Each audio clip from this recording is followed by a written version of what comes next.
Hi, this is Dr. Peters. With coronavirus diagnoses increasing, I suspect that more of you will be wearing masks more frequently. With that in mind, I thought I'd provide a brief video guide to how to wear them more effectively, more safely, and more comfortably. Because let's admit it, unless you've been wearing masks for a long time like I have, they're kind of annoying to wear. So knowing how to wear them and when to wear them is really important. Now, first thing is, why might you want to wear a mask? The reason you might want to wear a mask is the same reason that I wear one in my clinic. It is to protect my patients from me, or in your case, protect those around you from you. The assumption here is that you might have the coronavirus, even if you're asymptomatic or pre-symptomatic, and wearing a mask will decrease the likelihood that you transmit that virus to those around you.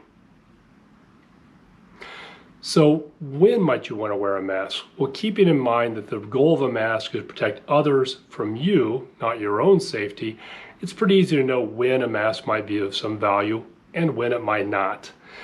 If you're indoors in an environment when you're in close proximity to others, physical distancing is difficult or impossible to maintain, that is when a mask is likely to be of most value.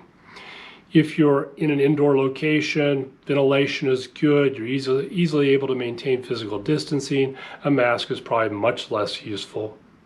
If you're outdoors, generally, masks are probably not useful unless, again, you're in very close proximity to others for a prolonged period of time, say several minutes. If you're just passing someone while walking on a trail, a mask is probably not of much value whatsoever.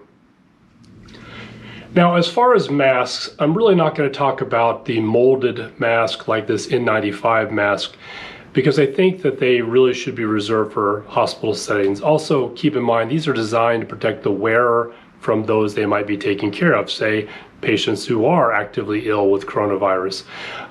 And they also tend to be more uncomfortable to wear for prolonged periods of time. So we're not going to talk much about those. And we'll be talking about standard surgical masks. This is a over-the-ear loop variety, as well as fabric masks. These are what you will be seeing most commonly in the community setting. And how to wear them, again, more effectively, more safely, and more comfortably is the purpose of this video. So first, I want to talk about fit of a mask. This mask is a procedure mask we have in our clinic. I don't really care for them for the following reason. The fit is only marginal. So if this mask, if it covers the bridge of my nose, barely reaches below my chin, and when I'm talking it tends to either shift up or shift down, and so it tends not to be a great mask in my opinion. So if having a mask which fits adequately to your face, whether that's a surgical mask like this or whether it's a fabric mask, is really important. I see a lot of people wearing masks that are way too small for their face. A mask should go from the bridge of your nose all the way down basically to your Adam's apple to provide good coverage. That way it's less likely to move around when you're walking and talking, for example. So fit of the mask is important. Now this is a standard tie-back surgical mask. This is the one I prefer and have been wearing for decades. It ties at the back of the neck and over the top of the head, provides a good fit from the bridge of the nose well past my chin, so it's unlikely to move around when I'm talking or walking. It, like the over-the-loop surgical mask I just showed, has a malleable metal strip which can be conformed over the bridge of the nose to help keep it in place and provide a better seal. This is a mask I also like because in my clinic setting, if I'm in between patients, I can easily drop it down without having to touch the mask, which we'll talk about again later, and then pull it back up and put it back in place for the next patient. Now, typically I wore these masks single use only. That's kind of what they're indicated for, but we're having a hard time finding these as well. So I typically will wear this mask on more than one occasion, unless it's visibly soiled. We'll come back to that again later as well.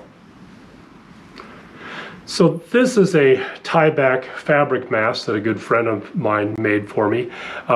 It has a good fit. Again, goes from the bridge of the nose to well past the chin, doesn't tend to move around. One disadvantage of a lot of fabric masks that I've seen out there, including mine, is that it didn't come with a malleable strip here. So it tended to move down as I walked or talked, and then you want to reach up and move it, and that's, as again we'll talk about in a moment, something you should try to avoid doing. So a couple workarounds I found. One is to get a little bit of metal wire. It should be a solid wire, not braided. This happens to be some 20 gauge brass hanging wire that I had.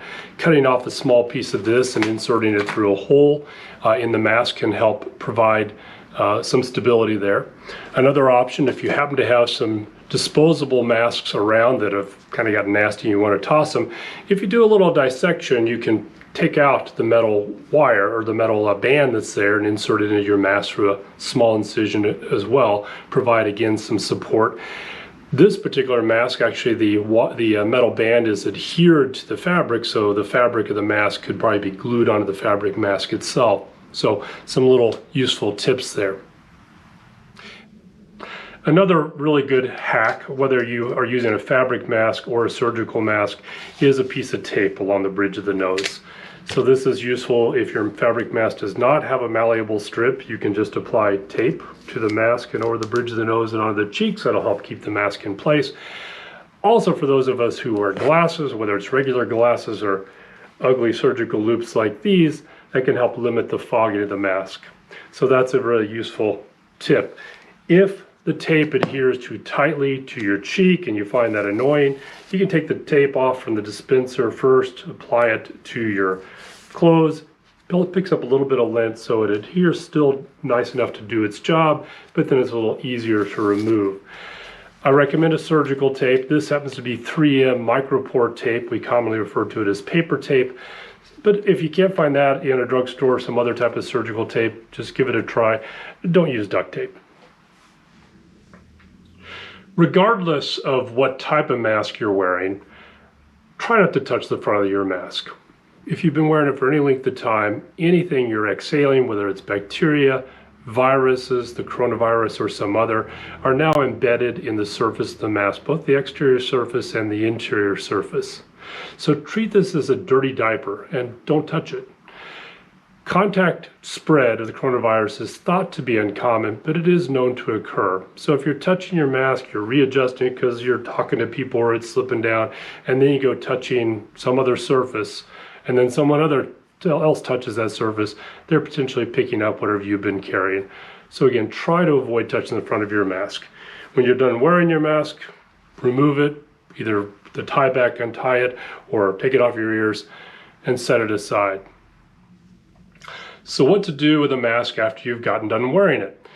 Well, ideally for a fabric mask, they should be washed after each use. Realistically, however, if you've only worn it for one brief trip into a store, for example, and it's not visibly soiled, it's probably okay to set it aside and deal with it like we would with a disposable mask, which we'll talk about in a moment. When it comes time to wash it, however, wash it in high heat with detergent or hand wash it in warm water with soap. Toss it in the dryer or set it aside to air dry. Either one should be adequate to inactivate any virus that might be present. Now, disposable masks are not designed to be washed. In fact, washing will destroy them. So long as they're not visibly soiled inside or out, they can be safely reused. The CDC recommendations currently are to set them aside, say in a paper bag, not a plastic one, and set it aside for at least 72 hours, possibly as long as a week. During that time, any virus that is on the surface of the mask should be deactivated and should be safe to reuse. Again, once the mask shows visible signs of wear, soilage, it's probably time to get rid of it. All right, so I hope that's been of some value. Remember, wear a mask only when it's likely to be of value. That's mostly going to be in an indoor place and when you're unable to otherwise maintain physical distancing. Wear a mask only for the duration of time needed. Try to avoid touching the front of your mask at any time while wearing it. When you're done wearing it, set it aside in a safe location either for later cleansing or put it in a paper bag for several days to decontaminate. Thanks, appreciate it. Stay safe out there.